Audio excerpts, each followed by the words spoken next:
Bismillahirrahmanirrahim. Assalamualaikum warahmatullahi wabarakatuh. Alhamdulillahirabbil alamin. Alhamdulillahilladzi anzala sakinata fi qulubil mu'minin liyazdadu imanan ma'a imanihim. Asyhadu an la ilaha illallah wa asyhadu anna Muhammadan abduhu wa rasuluh. Amma ba'du. Alhamdulillah, puji dan syukur senantiasa kita panjatkan kepada Allah Subhanahu wa taala, Tuhan satu-satunya yang patut kita sembah. Juga salawat dan salam semoga tercurah dan terlimpahkan kepada baginda Nabi besar Muhammad sallallahu alaihi wasallam, manusia mulia yang senantiasa kita coba ikuti setiap perkataan dan perbuatannya, karena sungguh sayangnya beliau kepada umatnya, termasuk kepada kita yang belum pernah beliau jumpai ini melebihi apapun juga. Maka kita hanya bisa membalas beliau dengan mencintai beliau dengan sepenuh hati kita. Maka alhamdulillah, untuk tema kali ini mohon izin sebelumnya, dengan duduknya saya di depan tidak menunjukkan kemuliaan yang lebih daripada ibu atau bapak sekalian, tapi supaya terlihat saja dan supaya lebih jelas gitu. Dan sekarang alhamdulillah insyaallah temanya Story of the Holy Land. Ini sebenarnya tema revisi kedua, karena sebelumnya kausalitas ideologi Zionisme itu asalnya. Coba kata DKM, oh ini kayak materi kuliah nanti terlalu berat gitu. Jadi sekarang diubah temanya jadi Story of the Holy Land, atau bagaimana kita pelajari sejarah daripada Baitul Maqdis, atau kita cari tahu sebenarnya yang terjadi di Palestina itu apa sih? Itu. Kenapa mereka sampai sekarang terus bombardir? Sampai sekarang itu data-data terakhir sudah hampir 42.000 orang meninggal, dan lebih dari 16.000 itu anak-anak. Dan sekarang kita coba pelajari atau sebenarnya apa maksud dibalik Zionis itu. Maka saya tekankan untuk kesempatan kali ini tidak ada atau tidak pernah ada tuntutan menjadi paham. Maka dengan datangnya Bapak dan Ibu sekalian ke sini itu diharapkan diluruskan niatnya untuk bersilaturahmi, untuk mendapat ridha Allah, masuk ke dalam majelis ilmu. Jadi datangnya bukan untuk paham, tapi untuk meraih ridha Allah. Makanya paham tidak paham, yang penting kita datang. Itu prinsip daripada penuntut ilmu. Itu kenapa? Karena kita selalu berdoa, Rabbi zidni ilman warzuqni fahman. Dimana ketika ilmu disampaikan, yang memberi pemahaman itu melalui rezeki adalah Allah. Maka ketika Allah belum menyampaikan, bisa jadi di kesempatan lain dengan orang yang berbeda. Maka luruskan niatnya, kita datang ke sini bukan untuk paham, tapi untuk meraih ridha Allah. Itu mudah-mudahan.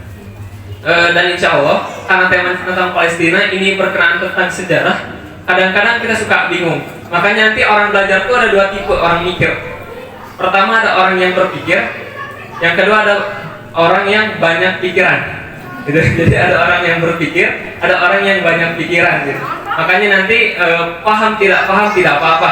Yang penting kita datang ke sini dengan niat yang lurus, kemudian kita niatkan sebagai salah satu ikhtiar kita, yang mudah-mudahan nanti kelak ketika Allah hisab kita, dipertanyakan apa yang sudah kamu lakukan untuk saudara Palestina. Setidaknya kita bisa menjawab, ya Allah, wahai Rabb kami telah datang ke majelis ilmu, di mana kami mencoba untuk paham bagaimana Baitul Maqdis, bagaimana bagian akidah kita di Palestina itu seperti apa. Makanya ini ada Profesor Dr. Abdul Fattah Al-Waisi. Ini beliau orang Palestina asli, beliau lahir di pengungsian. 40 tahun beliau meneliti bagaimana Palestina, dan makanya ini orang yang bisa dibilang paling dipercaya. Beliau orang Palestina asli, beliau lahir di pengungsian dan sudah lebih dari 40 tahun meneliti tentang kasus Palestina.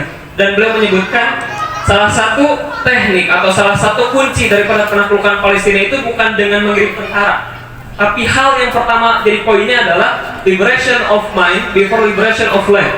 Kita merdekakan dulu pikiran kita.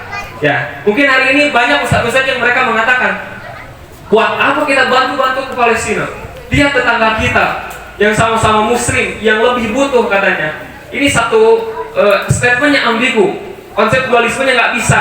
Kalau misal hak bil batil gitu, jadi menyambaradukan hak dan keburukan. Jadi nggak bisa. Siapapun orang muslim itu sama. Makanya ini Profesor Dr. Abdul Fattah Al-Waisi beliau mengatakan liberation of mind before liberation of land. Kita merdekakan dulu pikiran kita sebelum merdekakan tanahnya. Makanya saya analogikan dengan seekor gajah sirkus. Jadi bayangkan, dari pihak sirkus itu kan mereka nanti ngirim pasukan-pasukan buat datang ke hutan-hutan, kemudian nanti ditembak bius gajahnya itu. Nah, gajahnya kebius, dia tidur, nanti si gajahnya dirantai, kemudian si rantainya itu disimpan di pohon. Nanti dia bangun, pasti berontak tidak? Pasti berontak, karena kaget. Terus berontak, sampai nanti gajahnya lelah, kemudian dia tidur. Dia bangun, tiba-tiba orang yang nangkep tadi ngasih makan. Gajah kemudian bangun langsung makan. Ini terus dilakukan selama bertahun-tahun, sehingga menjadi seolah kebiasaan. Sampai suatu saat rantai dari gajah ini dilepas. Pertanyaannya, apakah dia tetap berontak atau diam? Diam. Asalnya berontak. Kenapa? Karena di pikirannya sudah terbentuk, kalau saya diam saya dikasih makan daripada saya berontak. Itu makanya pikiran itu mempengaruhi pada rantainya dilepas. Kenapa? Karena pikiran ini yang dirantai. Oh, saya gak usah berontak karena saya kalau diam saya dikasih makan gitu. Nah, ini salah satunya. Makanya kenapa salah satu konsep daripada pembebasan Baitul Maqdis, sebagaimana generasi Salahuddin di zaman dahulu pada saat perang salib seperti itu. Jadi memerdekakan seluruh pikiran kaum muslim, sehingga kaum muslim tidak ada yang saling celak, tidak ada saling menyalahkan, semuanya bersatu. Makanya nanti dibahas ada beberapa faksi dari partai-partai Palestina. Jadi bukan hanya Hamas Fatah nanti kita bahas, bahkan ini uniknya ada partai Palestina yang analoginya ideologinya komunis tapi ingin membebaskan Baitul Maqdis. Nah, ini datanya Ibu. Jadi dari Israel yang meninggal ini yang mereka klaim ya ada 1139. Itu yang mereka klaim menurut IDF, Israel Defense Force. Tapi ternyata ada data yang dikeluarkan dari Rumah Sakit Tel Aviv, ibu kota Israel, itu menyebutkan lebih dari 72.000 orang sakit jiwa dari tentaranya. Lebih dari 10 orang meninggal, itu tentaranya. Iya, Palestina meninggal 41.788 orang, tapi ini warga. Level warga dengan tentara itu beda. Ini tentara meninggal 10.000. Ini menunjukkan secara de facto di lapangan ternyata pihak Palestina sudah menang besar. Bahkan semenjak operasi Badal Al-Aqsa dimulai pada 7 Oktober 2023 sampai sekarang Hamas belum pernah kalah. Buktinya apa? 7 Oktober di subuh hari jam 3 subuh orang Israel lagi tidur, Hamas kirim 5.000 roket. Gitu ya, dari Gaza itu dikirim. Gitu, sampai nanti menghancurkan beberapa pemukiman ilegal yang ada di sana. Sehingga ini membuat ketika pagi-pagi orang-orang Israel bingung, ini apa? Karena di malam harinya mereka baru mabuk-mabukan, karena ternyata di malam operasi Al-Aqsa itu mereka baru merayakan namanya perayaan Hari Nabati, di mana penyembelihan sapi merah akan dilaksanakan dan mereka membacakan Taurat dari pagi sampai malamnya nggak tidur sambil mabuk-mabukan. Jadi waktu pagi serangan roket mereka masih keadaan mabuk, lihat, bintang jatuh. Gitu, tiba-tiba rumahnya hancur-hancur semua gitu. Nah, itu serangan 7 Oktober yang awal ini, sehingga data terakhir ini tanggal 3 Oktober dan tidak terasa Ibu, ternyata besok 7 Oktober 2024 tepat 1 tahun di mana agresi militer dilaksanakan. Ya nggak kerasa ya. Kemarin kita banyak demo, ternyata udah setahun Bu. Gitu ya. 7 Oktober 2023 besok hari Senin 7 Oktober 2024. 1 tahun pas saudara-saudara kita di sana itu terjajah semenjak Tufan Al-Aqsa. Makanya kita bahas bahwa penjajahan itu tidak dimulai dari 7 Oktober, tidak. Kita akan bedah bagaimana Zionis itu dan dari sejak kapan sih mereka menjajah. Makanya sini ada 4 tema yang dibahas.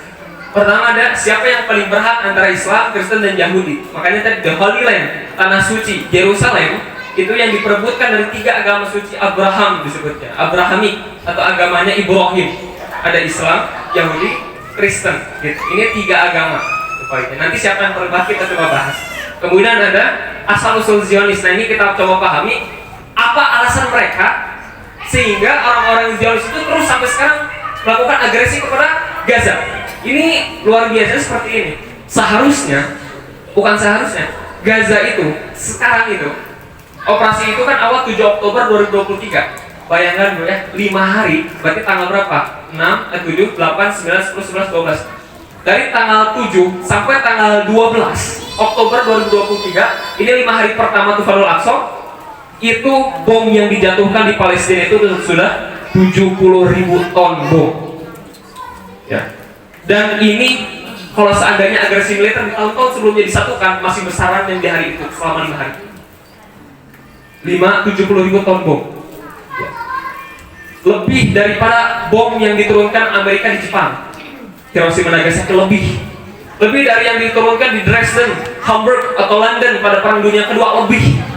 Di satu wilayah sekecamatan Gaza, luasnya 365 km persegi, setengahnya kota Jakarta, lebih dikit, besar sedikit dari kota Depok. Depok kan 200 kilometeran gitu. Jakarta 600, ini 300. Dalam 5 hari bom yang diturunkan 70.000 ton bom. Bayangkan itu bom gitu. Makanya langsung heboh di sana, dan ini dunia langsung melihat. Dan jujur saja sebenarnya saya ingin lebih memperdalam itu semenjak ini. Sebelumnya memang sudah belajar, tapi untuk kali ini kayaknya ini lebih menarik karena perlu lagi didalami. Karena yakin bahwa ibu sekalian, semenjak agresi ini kita yakin ini agresi terakhir, karena ini adalah kemenangan kita. Kemudian Baitul Maqdis kembali direbut. Ya. Setelah kemarin perang 2012 ada Hijratus Sijil, 2021 ada Saiful Quds. Ya, kemudian ada perang Al-Furqan di tahun 2022. Sekarang 2023 sampai 2024 ada operasi Badal Aqsa, atau mereka nyebutnya Tufanul Aqsa, di mana mudah-mudahan kita berdoa ini menjadi tufan yang terakhir yang kemudian berhasil membebaskan Baitul Maqdis. Makanya ini kita bahas bagaimana perjuangan bangsa Palestina. Dan yang keempat, ini kesimpulannya, Bapak itu nggak usah khawatir ketika nggak paham yang pertama, kedua, ketiga. Asalkan yang keempatnya kita sama-sama ngobrol nanti apa yang harus kita lakukan setelahnya gitu. Nah itu untuk yang tema-temanya. Sekarang masuk ke tema yang pertama. Siapa yang paling berhak? Islam, Kristen, atau Yahudi? Kita hari ini tanah sucinya di mana, Ibu? Satu di Mekah, kemudian di Madinah. Ya, Masjid Nabawi. Ketiga, Masjidil Aqsa. Palestina ini 3 serangkai. Makanya Rasul dalam hadisnya menyebutkan kalian tidak usah pergi jauh-jauh selain pada 3 masjid. Masjidil Haram, Masjidku ini, Masjid Nabawi, dan Masjidil Aqsa di Palestina. Makanya ibu jalan-jalan ke Al-Jabar ya, dengan sholat Darul Ihsan pahalanya sama. Ibu jalan-jalan misalnya ke Turki, ke Istanbul, ada Masjid Hagia Sophia, itu luar biasa besar sekali, bangunan termegah abad ke-5. Jalan-jalan ke sana pahalanya sama kayak sholat di Darul Ihsan. Pahalanya yang beda di mana? Di Masjidil Aqsa, Masjidil Haram, sama di Masjid Nabawi. Makanya Rasul mengatakan jangan susah-susah pergi jauh-jauh ke masjid lain selain pada 3 masjid. Masjidil Haram, Masjidku ini, Masjid Nabawi, juga Masjidil Aqsa yang ada di Palestina. Gitu. Itu salah satu keutamaan. Makanya Profesor Abdul Fattah Al-Waisi mengatakan Palestina adalah part of akidah, bagian daripada akidah kaum muslim, yang di mana akidah ini akan menimbulkan akhlak. Nah, akhlak ini akan menimbulkan bagaimana nanti sikap kita dalam sesama manusia, kemudian kepada hewan dan sebagainya. Nah, ini orang Yahudi ini tinggal kelihatan ya. Ya inilah, ini namanya tembok ratapan. Jadi orang-orang Yahudi, mereka juga kalau kita umrohnya itu ke Mekah, orang Yahudi umrohnya ke Yerusalem. Gitu. Ada apa di sana? Ada satu tembok yang dipercaya tempat istananya Nabi Sulaiman. Mereka nyebutnya Haikal Solomon. Gitu. Mereka ngapain? Mereka diam di temboknya, mereka nangis-nangis di sana, mereka nulis doa di kertas-kertas, digulung-gulung, diselipin. Lucunya, panitia atau DKM di sana nanti setiap berapa bulan sekali itu datang, ngambilin, nyambat-nyambatin, buang-buangin karena itu sampah.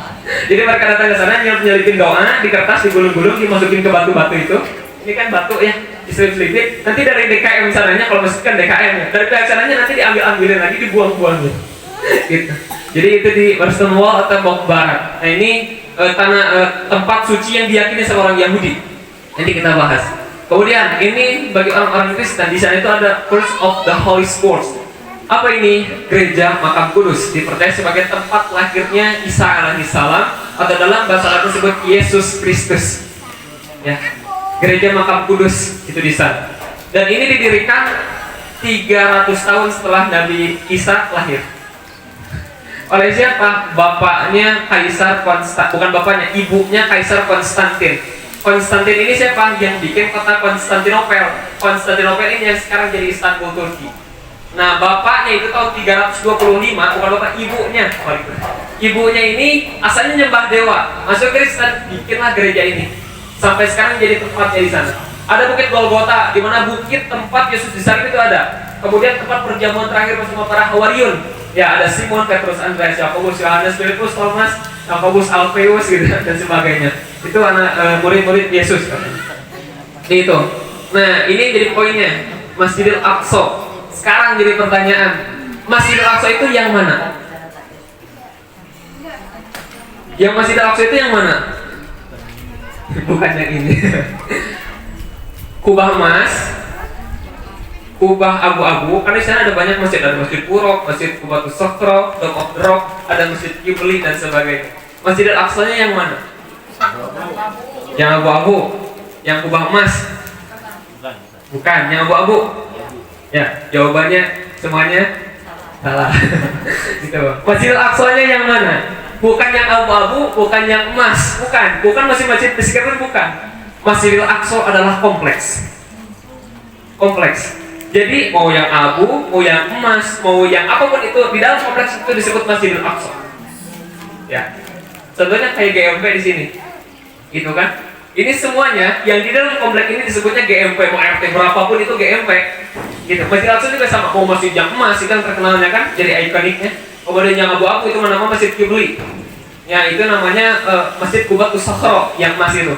Sampai masjid-masjid yang lainnya juga sama. Itu semuanya Masjidil Aqsa. Jadi kalau ditanya Masjidil Aqsa mana? Semuanya. Bukan yang emas, bukan yang abu-abu, bukan yang manapun, semuanya. Karena itu luas kompleksnya itu. Nah ini yang diperebutin. Nah kelak tanah ini yang disebut orang-orang Yahudi sebagai tanah Sion. Tanah Sion ini jadi Zion, makanya pahamnya Zionisme. Paham gimana caranya supaya kita bisa kembali ke tanah Sion, menaklukkan Baitul Maqdis, ngehancurin masjid, diratain, diganti sama kuil gitu. Makanya misi Israel itu ingin ngancurin Masjidil Aqsa. Coba bayangkan kita Ka'bah mau dihancurin sama orang kafir. Karena Ka'bah, Masjid Nabawi, Masjidil Aqsa itu sama, tempat suci. Apakah kita ridho sebagai orang Muslim melihat Masjidil Aqsa itu mau dibakar, dihancurkan? Karena dibakar sudah kejadian. Tahun 1969 itu pembakaran Masjidil Aqsa sama orang Yahudi.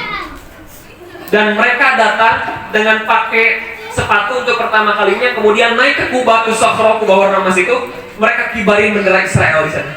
Itu tahun 1969. Ini luar biasa. Kenapa ini terjadi? Padahal umat Muslim banyak, 2 miliar lebih. Ini nama Rasul sebagai bagai buih di lautan. Kita banyak tapi nggak punya peran apa-apa. Makanya setidaknya kita mau belajar seperti ini. Salah satu cara kita minimal kita paham Baitul Maqdis itu seperti apa, minimal. Walaupun kita ke sana nggak perang dan sebagainya. Itu Masjidil Aqsa. Nah, pembahasan yang kedua, ini singkat-singkat saja. Asal-usul Zionisme.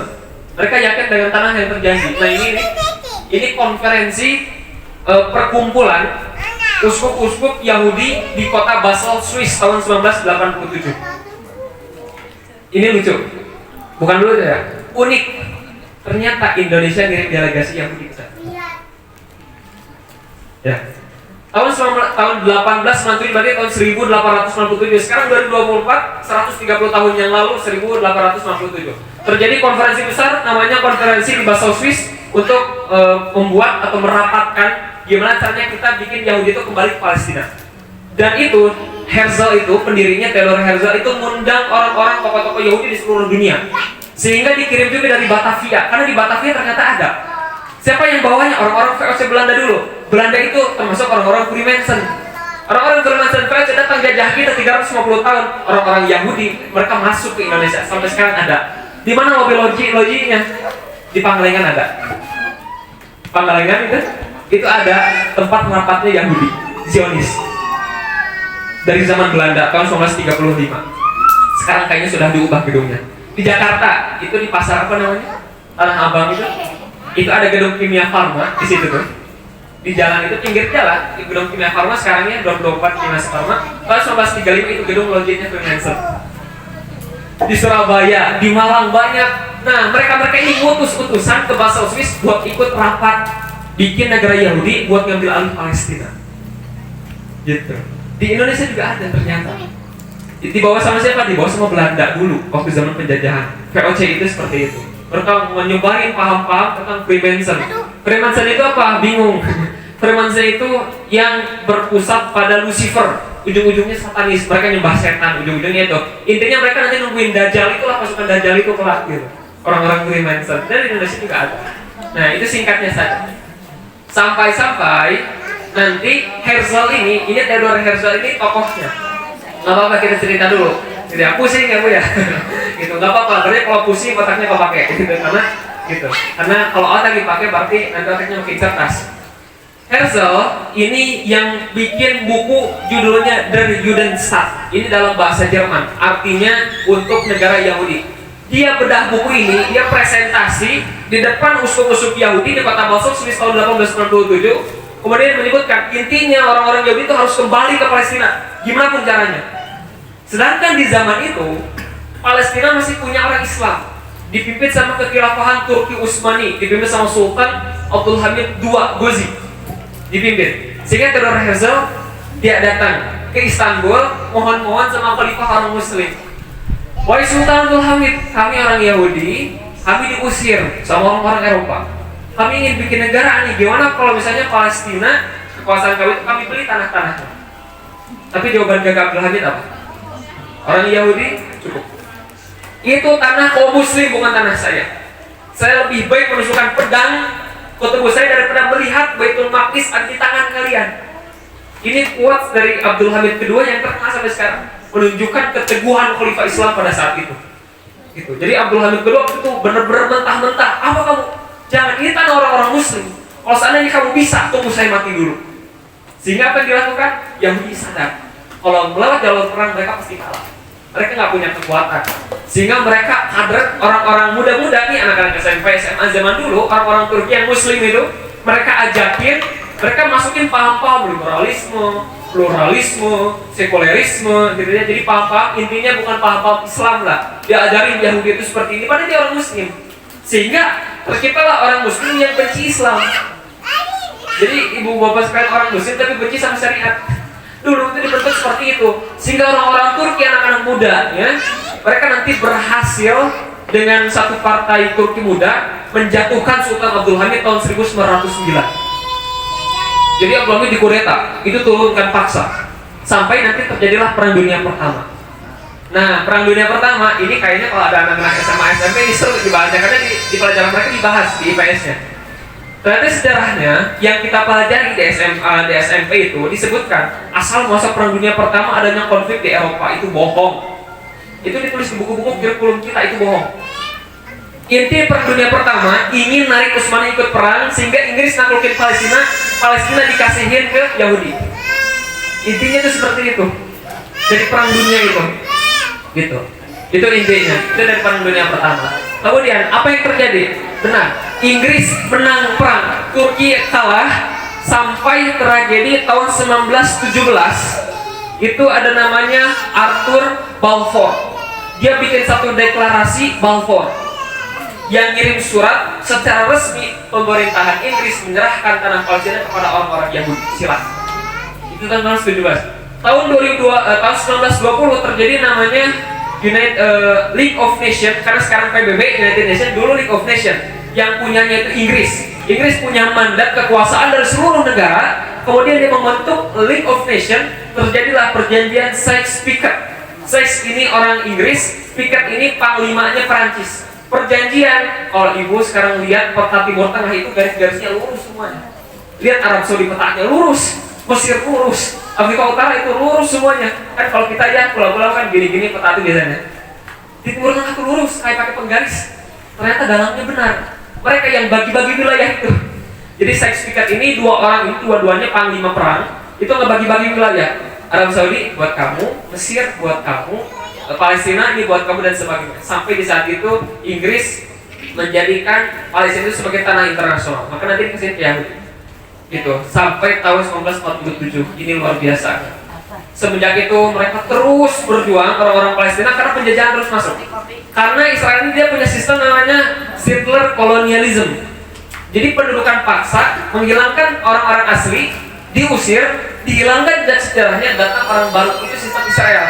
Sehingga ini harus dilakukan dengan cara pembunuhan. Makanya kalau Israel gak ngebunuh orang, Israel gak akan ada. Makanya sampai sekarang karena dia terus bunuh orang-orang. Jadi nyawa Israel itu kalau bunuh orang. Gitu. Jadi Israel kenapa ada? Karena dia membunuhi orang-orang. Itu kuncinya. Kenapa Israel sampai sekarang terus bombardir? Itu yang membuat sampai sekarang Israel itu terus berdiri karena dia terus bombardir. Itu sampai terjadi namanya peristiwa Nakba tahun 1947 sampai 1949. Apa yang terjadi? 750.000 orang Palestina itu diusir. Kampung-kampungnya dibakar, dibunuh-bunuhin orang-orang. Itu terakhir. Sampai nanti tahun 1948 terjadi namanya partition plan, perjanjian dua negara yang dibentuk sama PBB, karena Amerika udah menang perang waktu itu. Amerika bikin PBB, United Nations, kemudian bikin perjanjian mandat khusus dua negara, two nation state solution. Mereka bikin solusi dua negara, 45% buat Palestina, 55% buat Israel. Ini awal berdiri. Sehingga tahun 1948 mereka mendeklarasikan berdirinya negara Israel secara sepihak. Gak ada yang setuju, cuma dia doang setuju sama Amerika. Itu tahun 1948. Terjadi peristiwa Nakba. Nah, jadi kalau ada istilah-istilah itu tuh lagi ramai. Nakba, nah sekarang Naksah. Jadi ada Nakba, ada Naksah. Naksah ini perang 6 hari tahun 1967. Naksah ini bahasa Arab.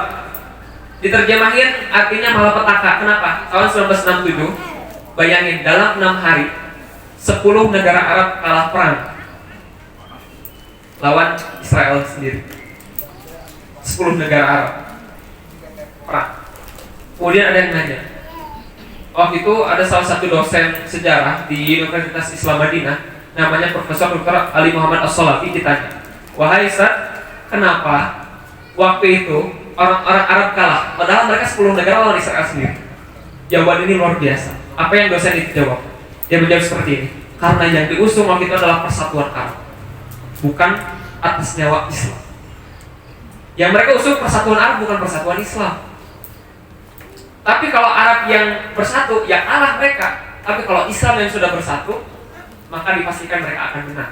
Makanya tahun 1967 itu untuk pertama kalinya orang-orang Zionis, mereka pakai sepatu, mereka naik ke Kubah Tusokhro, Kubah emas Baitul Maqdis, kemudian dia kibarin bendera Israel di atas. Dan waktu itu orang-orang semakin banyak yang dibunuh di mana-mana. Tahun 1967. Itu secara singkat saja kenapa bisa. Nah ini yang sekarang. Mereka diserang kan ya. Mereka punya sistem Iron Dome namanya. Jadi nanti ada alarm kalau Hamas ngirim.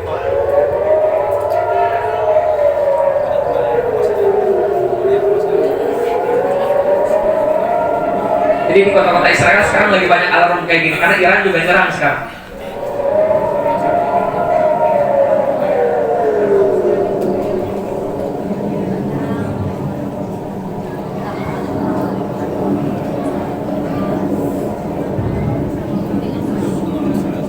Dibayangkan setiap hari ya di langit kita ada suara seperti ini, ngeri.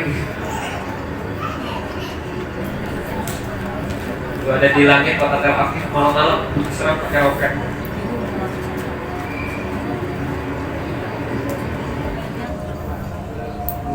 Nah ini di Gaza, di jalur Gaza.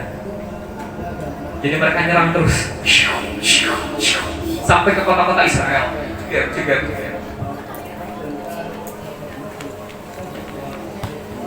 Ini baru-baru ya.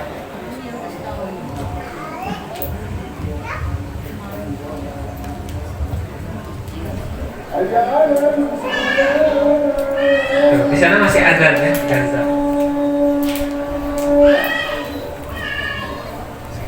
Lagi azan, ada jet, masih langsung hancur. Itu penyerangan Gaza. Ini bayangin petanya. Ini dulu, yang biru ini semua orang Palestina. Kemudian ini tahun 1948, 67, ini sekarang semakin sedikit. Maka disebutin ini kan, jadi Palestina itu ada dua bu, ada namanya jalur Gaza, ada namanya tepi barat.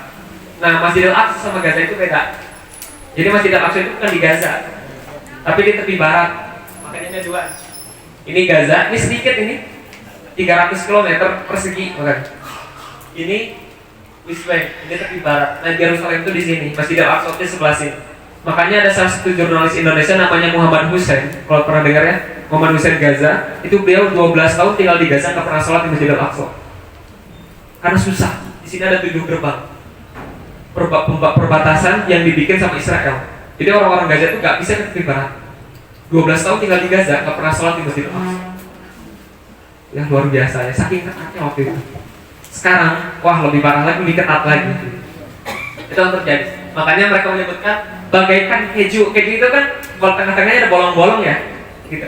Ini tuh wilayah Palestina tepi barat tuh, tapi yang merintahnya Israel. Jadi walaupun Fatah di sana partainya, Fatah namanya, mereka punya hak untuk memerintah, tapi yang ngaturnya itu dari atas dibonekain sama Israel. Makanya kenapa orang-orang Palestina sekarang banyaknya dukung Hamas bukan Fatah. Makanya sekarang kita bahas, ada apa aja sih faksi-faksi militer di sana. Nah ini perjuangan bangsa Palestina. Pertama, ada namanya Partai Fatah. Fatah ini, kalau bapak-bapak dulu di Jimat itu pernah bahasnya Hamas ya. Ya, Al-Muqawwam, Al-Muqawwam Al-Islamiyah disingkat Hamas. Fatah juga singkatan. Fatah itu singkatan dari Harokat At-Tahrir Al-Watani Al-Falastini. Disingkat Fatah itu dari huruf awalnya, tapi dari belakang. Makanya Harokat At-Tahrir Al-Watani Al-Falastin. Dari belakang Fatah, disebutnya Fatah. Itu Partai Fatah. Ini partai nasionalis Palestina yang ingin mendirikan negara Republik Palestina. Ini Fatah. Dia punya tentara namanya Brigade Syuhada Al-Aqsa. Jadi banyak nih, ada Brigade Syuhada Al-Aqsa. Jadi kalau Hamas itu hijau-hijau, kalau mereka kuning-kuning sininya kan suka ada ya. Kataib Al-Qassam gitu. Brigade Al-Qassam ini dari Syuhada Al-Aqsa, Kataib Syahid Al-Aqsa. Itu dari Fatah. Kemudian kedua ada Hamas. Hamas ini yang megang pemerintahan di Gaza sampai sekarang, terbesar. Singkatan juga Hamas itu dari Harakah Al-Muqawwamah Al-Islamiyah. Ha Mim Sa disingkat Hamas. Hamas punya pasukan namanya Brigade Syahid Al-Mujahid Izzuddin Al-Qassam. Ini yang terkenal, ada Abu Ubaidah ya, juru bicaranya Hamas, ini yang terkenal. Juru bicaranya Fatah dari Syuhada Al-Aqsa ada namanya Abu Hamzah. Nah dari Brigade Al-Qassam namanya Abu Ubaidah. Nah ini dua-duanya faksi militer. Kalau Hamas itu atas ideologi Islam, kalau Fatah ideologi nasionalis, beda. Nah selain dari Hamas, Fatah, ada juga yang ketiga, namanya Jihad Islam. Ini partai juga, jadi banyak. Dia punya tentara Jihad Islami, dia punya tentara namanya Brigade Saraya Al-Quds. Banyak. Ini sama warna kuning juga. Jadi di sininya Kataib Saraya Al-Quds itu punya partai Jihad Islami. Ini partai terbesar kedua di Gaza setelah Hamas. Ini Jihad Islami. Yang ketiga, yang keempat ini lucu. Saya juga waktu pertama baca ini aneh gitu, kok bisa PFLP ini singkatan dari Popular Front for the Liberation of Palestine. Ini partai yang ingin ngebebasin Palestina tapi komunis. Jadi ada gitu. Jadi mereka juga punya partai. Didirikan sama George Habas. Dia orang Palestina yang di pengungsian, tapi dia orang Kristen, bikin partai Persatuan Arab. Dia ngambil ideologi Lenin Marxis. Jadi ideologi Marxis sama Lenin.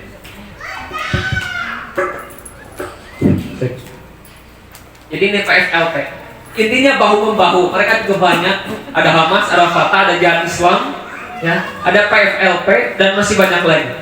Pasukan-pasukannya ada Syuhada Al-Aqsa, ada Brigade Syahid Al-Mujahid Izzuddin Al-Qassam, ada lagi brigade tadi dari Jihad Islami dan sebagainya. Jadi mereka tuh banyak. Dan sekarang mereka bersatu. Makanya kalau ada orang-orang yang goreng kasus-kasus, buat apa kau bantu Palestina? Dia Hamas Fatah juga perang, kapan perang? Ini ciri-ciri orang yang dia tuh mencoba melemahkan semangat perjuangan Palestina, tapi dia juga nggak bikin perang apa-apa di negaranya sendiri. Jadi orang-orang yang bilang ngapain bantu Palestina, tetangga kita juga susah, ujung-ujungnya orang yang ngomong itu dia juga ngebantuin Indonesia gitu. Orang-orang yang bilang ngapain bantu ke sana, Hamas Fatah juga perang, mereka satu-sama lain saling perang, kata siapa? Tufanul Aqsa sekarang mereka semuanya bersatu, ada Jihad Islami, Hamas, Fatah, PFLP dan sebagainya, banyak partai di sana. Mereka bersatu untuk ini. Karena mereka sadar kita udah gak mungkin punya harapan ke negara-negara Arab. Kenapa? Karena tahun 67 10 negara Arab kalah sama Israel. Ya udah, Palestina khusus. Akhirnya semua partai di Palestina bersatu di Tufanul Aqsa sekarang. Makanya kan tadi saya sebutkan, untuk kali ini mudah-mudahan kita berdoa. Ini operasi militer terbesar selama 100 tahun terakhir. Dari tahun pertama dijajah sampai sekarang ini terbesar Tufanul Aqsa 2023-2024. Dan mudah-mudahan semoga di operasi ini Baitul Maqdis berhasil dilakukan kembali. Ya, itu dari partai-partai. Nah, ini ada ucapan kutipan saja sebenarnya. Hari ini, waktu tahun 1935 ada konferensi misionaris. Jadi orang-orang uskup-uskup, pendeta-pendeta mereka ngumpul di Baitul Maqdis, mereka rapat dengan satu tema, gimana cara ngalahin orang Islam. Akhirnya ketahuanlah satu caranya, bukan dengan perang dengan mereka, bukan. Dengan apa lalu? Dengan rusak pikiran-pikiran anak-anaknya, orang tuanya, rusak semuanya. Akhirnya apa mereka bikin? Mereka buat Instagram, mereka buat Facebook, mereka buat TikTok, dan video-videonya itu diarahkan video-video yang merusak pikiran anak-anak sekarang. Itu mereka yang buat. Yang bikin TikTok itu Cina. Di Cina itu ada badan khusus yang buat ngurusin TikTok, di mana video TikTok selain edukasi itu dilarang di Cina. Itu di Cina yang bikin TikToknya. Di Indonesia yang nggak para rubuh keseniin semuanya. Makanya orang-orang now kita para rubuh gitu. Karena video-video yang ditonton juga video-video nggak benar gitu. Dan ini memang sampah-sampah dari Cina, video-video yang nggak dipakai di Cina itu kasih ke kita. Udah di sistem sama TikToknya khusus gitu. Nah ini makanya mereka tuh merusak. Mereka buat TV. Nanti di TV-nya walaupun film anak-anak bikin tayangan-tayangan yang kurang baik, buat SpongeBob dan sebagainya, film-film bodoh lah, buat ngebodohin orang-orang muslim. Karena mereka udah rapat. Caranya bukan dengan perang, hancurin pikiran-pikiran mereka, khususnya anak-anak. Gitu. Makanya ini penting nih ya bagi orang tua untuk senantiasa mengawasi anaknya, apa sih yang ditonton sama mereka, bagaimana pergaulannya, apa yang mereka obrolkan, gitu. Karena ini memang strategi mereka dan mereka berhasil. Gitu. Amerika, Israel dan kawan-kawan. Nah ini terakhir sebagai kesimpulan. Jadi ibu bapak tadi nggak paham dari usaha nggak apa-apa, nggak masalah karena ini intinya. Apa yang akan kita lakukan selanjutnya? Gitu. Ini perlu kita tahu juga. Ada namanya proyek Hasbara yang dibentuk sama Israel. Hasbara ini satu program di mana nanti orang-orang itu disewa. Jadi influencer kalau kita artis-artis yang di Amerika, yang di Eropa itu disewa, disuruh bikin konten pro Israel. Itu namanya proyek Hasbara. Karena mereka udah punya followers, ya, udah punya followersnya. Nanti orang-orang followers itu bakal makan isu-isu mereka yang dibikin. Dan ini bayarannya luar biasa mahal. Jadi Israel sengaja ngeluarin uang buat nyewa orang, bikin dia tuh, kamu bikin konten tentang pro Israel, nanti saya kasih uang. Dan itu udah tersebar di mana-mana. Namanya proyek Hasbara. Dan ini baru-baru.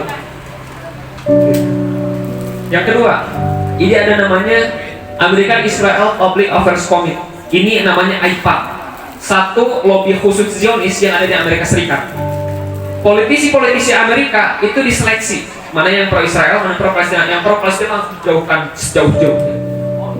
Yang pro Israel dinaikin, Donald Trump akhirnya jadi presiden. Joe Biden akhirnya jadi presiden. Sebelum-sebelumnya juga sama, George W. Bush, Bill Clinton ya, dulu tahun 19-an. Itu selalu jadi presiden Amerika karena ada lobby khusus. Diseleksi, si ini cocok, si ini nggak cocok karena ini kemungkinan ngelawan Israel nih, dibuang-buang. Yang pro Israel, ayo, kamu mau naik jadi pejabat-pejabat. Di Amerika itu seperti itu. Makanya kenapa Amerika sampai sekarang terus bantuin Israel.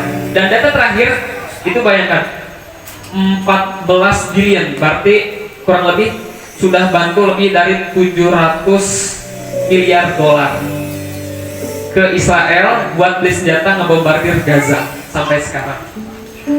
Itu terus dikasih karena punya badan khusus, punya perjanjian khusus. Nah ini yang terakhir, ini sebagai sangat-sangat terakhir. Banyak orang kaget ketika lihat tulisan ini. Boykot itu bukan solusi. Setuju tidak? Tidak. Ya. Ada yang setuju, ada yang tidak. Tapi saya pribadi saya menegaskan boykot bukanlah solusi. Tapi ingat, boykot bukan solusi, bukan berarti kita nggak boykot, enggak. Kita boykot habis-habisan mereka, karena itu memang berpengaruh. Tapi ini yang kita garis bawahi adalah solusi. Boykot adalah cara kita untuk bisa melemahkan ekonomi mereka. Dan satu-satunya cara yang menghancurkan Israel dan dengan mengirim pasukan ke sana, perang di sana. Boykot saja tidak cukup. Sehingga yang jadi solusi bukanlah boykot, tapi persatuan umat Islam. Boykot kita lakukan, tapi jangan berharap 100% pada boykot. Karena boykot hanya melemahkan beberapa persen saja, hanya ekonominya saja, gitu kan? Tapi kita persatuan umat Islam. Ada 2 miliar umat Muslim di dunia ini hari ini. Dari 8 miliar manusia seluruh dunia, ada 2 miliarnya Muslim. Dan bayangkan, di antara 2 miliar mereka terpecah dari berbagai madhab. Dari berbagai madhab mereka terpecah dari berbagai akidah. Dari ini turun lagi dari berbagai ormas. Dari ormas terpecah lagi dari visi-misinya yang beda-beda. Terus ke bawah sehingga yang 2 miliar hanya tersisa rempah-rempahnya saja, remah-remahnya saja dari 2 miliar Muslim di dunia. Maka ketika Rasul mengisyaratkan kaum Muslim itu ibaratkan buih di laut, itu benar. Karena kita hari ini banyak tapi nggak ada manfaatnya sama sekali. Karena kita terpecah belah. Kita masih sibuk ngomongin, bahkan ada orang yang ngomongin itu sibuknya Sholat at-tahiyat ada utak-utakan, ada yang diam gitu, terus dipanas-panas, digoreng terus gitu. Padahal ini bukan masalah akidah, itu masalah musik haram atau tidak terus dibahas soal gitu. Ini ustadznya ini tidak menyunahi ustadz gitu. Yang ini bilang, yang itu wahabi gitu dan sebagainya. Kita masih sibuk sama hal-hal seperti ini sampai lupa kalau tujuan kita itu membebaskan Baitul Maqdis. Kita dipecah-pecah karena pikiran kita yang diacak-acak sama mereka. Ini maksudnya liberation of mind before liberation of land. Kita benahi pikiran kita bahwa ini semuanya yang mereka buat itu cara untuk mengelabui kita. Kita harus persatukan umat ini. Apapun itu, karena zaman Rasul, zaman sahabat atau zaman para ulama dulu gak ada tuh misalnya kamu golongan ini, oh ini ya, kamu golongan ini ya. Gak ada, mereka bersatu. Sehingga selama 1300 tahun Islam menguasai dunia. Gitu. Dan sekarang semuanya terpecah. Ini jadi masalah bagi kita.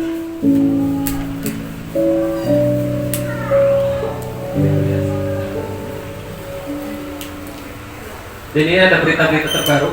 Ini tidak terakhir. Nah ini di pertemuan terakhir PBB, Menteri kita Retno Marsudi, Menteri Luar Negeri Indonesia, baru-baru kemarin itu karena beliau itu kan mau turun dari jabatan, udah 10 tahun jadi Menteri Luar Negeri Indonesia, itu menegaskan untuk terus menyuarakan Palestina. Setelah sebelumnya Netanyahu menyebutkan Israel ini mendambakan perdamaian. Retno Marsudi, Menteri Luar Negeri Indonesia di sidang PBB, dia mengatakan dengan tegas yang dia katakan Netanyahu itu omong kosong. Kalau memang mau damai, hentikan genosida di Gaza, itu intinya. Itu yang dilakukan sama Menteri Luar Negeri kita. Sampai sekarang Indonesia terus berjuang di lobi-lobi PBB. Sampai sekarang terus gitu, garis politik dunia. Nah ini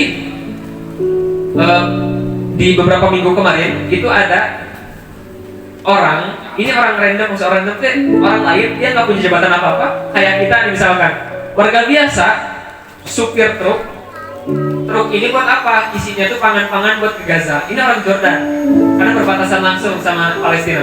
Ada supir, bapak-bapak, dia supir truk bawa makanan dari Jordan ke Gaza, tapi bawa senjata. Dan apa yang dilakukan? Dia berhasil membunuh 3 orang tentara Israel dalam sebuah Jordan. Dan di saat itu juga dia syahid karena perhadapan dengan banyak. Tapi apa yang dilakukan Hamas? Abu Ubaidah, juru bicara Brigadir Mujahid Syuhada Brigadir Izzuddin Al-Qassam itu bilang, apa yang dilakukan Bapak supir itu lebih heroik daripada yang dilakukan bangsa Arab. Dia lebih kuat dari tentara-tentara muslim di seluruh dunia. Ya. Kenapa? Karena orang biasa pun berani. Sekarang negara-negara muslim, khususnya Indonesia dan sebagainya, itu masih bungkam, belum berani kirim pasukan ke sana. Kalah sama supir truk yang berhasil ngebunuh 3 orang tentara IDF. Makanya Abu Ubaidah, juru bicaranya Hamas, itu bilang aksi yang dilakukan ini lebih hebat daripada negara-negara muslim lainnya. Karena mereka nggak punya keberanian, dia punya keberanian. Harusnya kita malu dari situ. Gitu. Ditambah lagi sekarang ada serangan dari Iran. Iran itu Syiah, nggak ada hubungannya sama Palestina. Tapi tidak bantuin. Nah, sekarang pertanyaannya mana orang-orang muslim, khususnya di Indonesia yang justru terbanyak sedunia? Gitu. Kemana perannya? Walaupun memang kita ngirim pasukan, kemarin itu ada kabar TNI itu ngirim 1000 personil ke Palestina. Buat apa? Tapi bukan untuk perang, itu sayangnya. Ngirim 1000 TNI untuk jadi dewan dari utusan Dewan Keamanan PBB. Jadi nanti dia pakai topi biru, bawa bendera PBB, jaga perbatasan. Itu kontribusi TNI udah berangkat ke sana. Bahkan sampai sekarang itu ada perang Libanon sama Israel.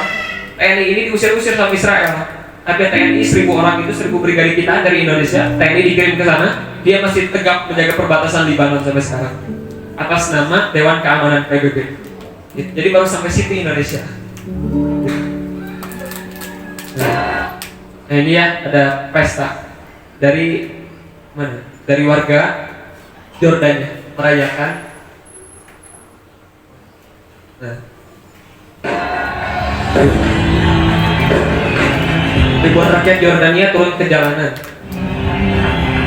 Mereka merayakan penembakan yang 3 orang tadi. Padahal yang dapatnya cuma 1.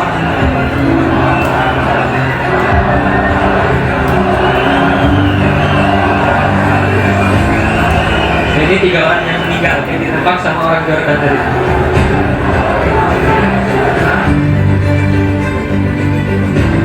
Ini perbatasan tepi barat dan Jordania.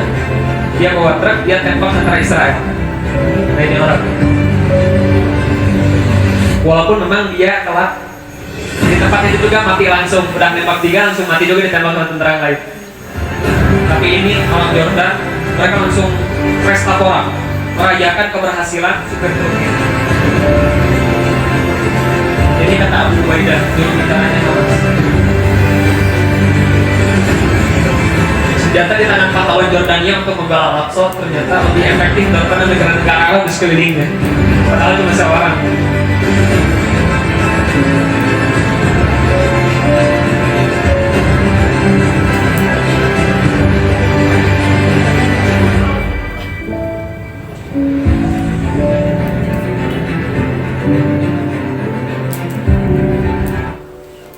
Nah itu tadi tentang itu.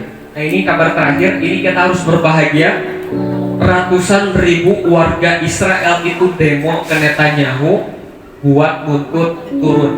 Kenapa? Karena gara-gara Netanyahu bukan hanya warga Palestina yang meninggal, warga Israel meninggal, warga Syria meninggal, warga Yaman meninggal, warga Suriah meninggal. Sehingga ratusan ribu orang Israel sendiri mereka datang ke gedung pemerintahannya Netanyahu untuk demo. Nah ini orang-orang Israel semua. Jadi Israel itu terpecah belah sekarang juga.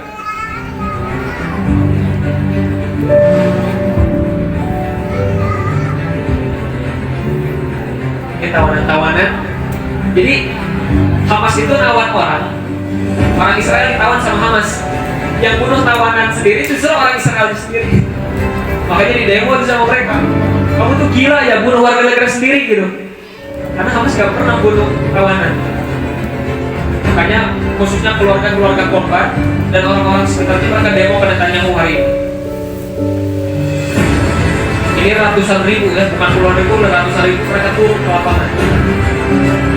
Mereka nyebut Netanyahu sebagai pembunuh, setan dan sebagainya. Karena sama-sama orang Yahudi padahal.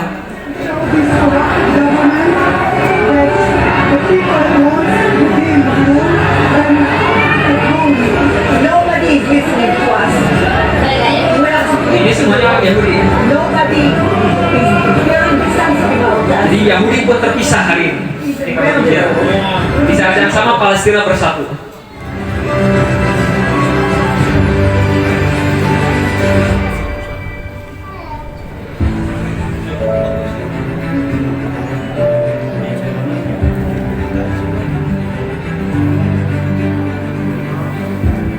Ini di Tel Aviv di ibu kota Israel.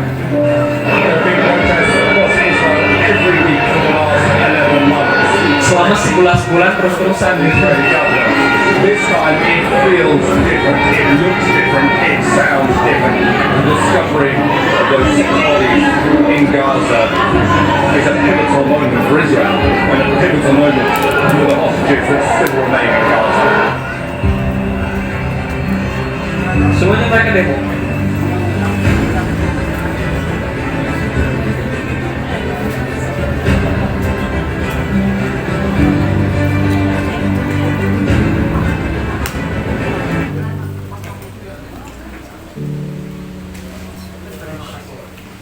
Tadi sedikit tentang Palestina. Intinya tentang persatuan. Ya, jadi tadi ditanya ini dari ini kayak gimana? Intinya apa? Ketika ditanya misalkan contoh ibu ditanya nanti sama suami di rumah. Kajian gaya. Tadi aku kesimpulannya persatuan umat gitu aja jawabnya. Gitu ya. Jadi inti dari ini semua adalah persatuan umat. Gitu. Jadi dari persatuan umat muslim, kemudian kita akan kembali membangkitkan Baitul Maqdis. Gitu ya. Makanya seruan-seruan dari Tuhanul Aqsa ini khas. Biruh, bidang, nafdika, ya Aqsa.